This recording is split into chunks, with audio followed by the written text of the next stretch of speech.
தமிழக அரசின் நிதிநிலை குறித்த வெள்ளை அறிக்கை வெளியாகி அரசியல் அரங்கில் விவாதங்களை கிளப்பியுள்ள நிலையில் மாநில வருவாயை அதிகரிக்க புதிய நடவடிக்கைகளை விஜய் அரசு தீவிரமாக முன்னெடுத்து வருகிறது. குறிப்பாக கனிம வளங்கள், பத்திரப்பதிவு, முத்திரைத்தாள் வருவாய் மற்றும் அரசு ஒப்பந்த பணிகளில் ஏற்படும் வருவாய் இழப்புகளை கட்டுப்படுத்துவதன் மூலம் இந்த நிதியாண்டிலேயே கூடுதல் வருவாய் ஈட்ட அரசு திட்டமிட்டுள்ளது.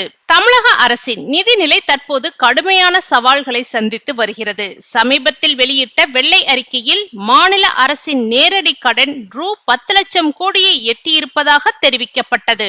மின்வாரியம், போக்குவரத்து கழகங்கள் மற்றும் பிற பொதுத்துறை நிறுவனங்களின் கடன்களையும் சேர்த்தால் மொத்த நிதிச்சுமை 13 கோடியே 18 லட்சமாக இருப்பதாகவும் அறிக்கையில் வெளியாகியுள்ளது. தமிழக வருவாய் இந்த சூழலில் வரிகளை உயர்த்தாமல், பொதுமக்களுக்கு கூடுதல் சுமை ஏற்படுத்தாமல் அரசுக்கு வரவேண்டிய வருவாயை முழுமையாக வசூலிக்கும் வழிகளை அரசு ஆராய்ந்து வருகிறது.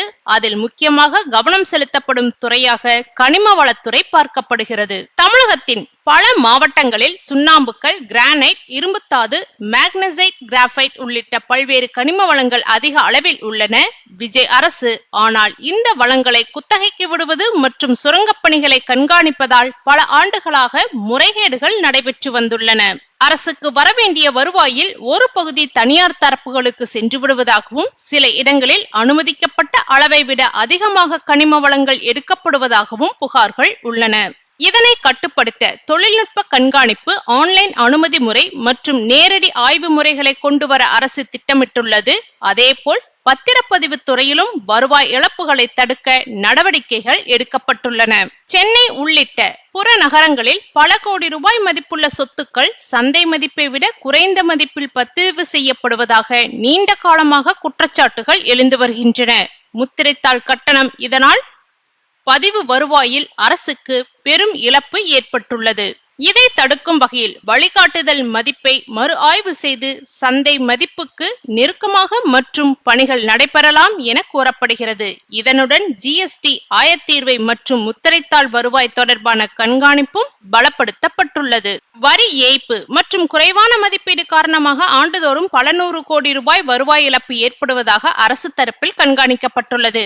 அரசின் கவனம் செலுத்தப்படும் மற்றொரு முக்கிய துறை ஒப்பந்த பணிகள். பொதுப்பணித்துறை, நெடுஞ்சாலைத்துறை, மின்வாரியம் உள்ளிட்ட பல துறைகளில் திட்ட மதிப்பீட்டை விட அதிக செலவில் ஒப்பந்தங்கள் வழங்கப்படுவதாக குற்றச்சாட்டுகள் இருந்து வருகின்றன. சில திட்டங்களில் போட்டி குறைவாக இருப்பதும், குறிப்பிட்ட நிறுவனங்களே தொடர்ந்து ஒப்பந்தங்களை பெறுவதும் அரசின் கவனத்திற்கு சென்றுள்ளதாக கூறப்படுகிறது. இதனால் எதிர்காலத்தில் அனைத்து டெண்டர் செயல்முறைகளும் மாற்றம் ஏற்பட வாய்ப்புள்ளது. மேலும் டெண்டர் முறையை விரிவுபடுத்துவது, அதிக நிறுவனங்கள் பங்கேற்கும் சூழலை உருவாக்குவது, திட்ட மதிப்பீடுகளை தொழில்நுட்ப ரீதியாகவும் மறு ஆய்வு செய்வது போன்ற நடவடிக்கைகள் மூலம் செலவுகளை குறைக்க அரசு திட்டமிட்டுள்ளது.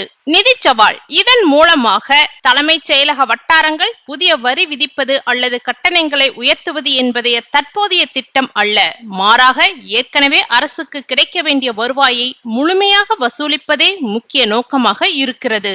வெள்ளை அறிக்கையில் சுட்டிக்காட்டப்பட்ட நிதி சவால்களை சமாளிக்க வருவாய் பெருக்கமும் செலவு கட்டுப்பாடும் ஒரே நேரத்தில் மேற்கொள்ளப்பட வேண்டும் என்ற கருத்து உள்ளது.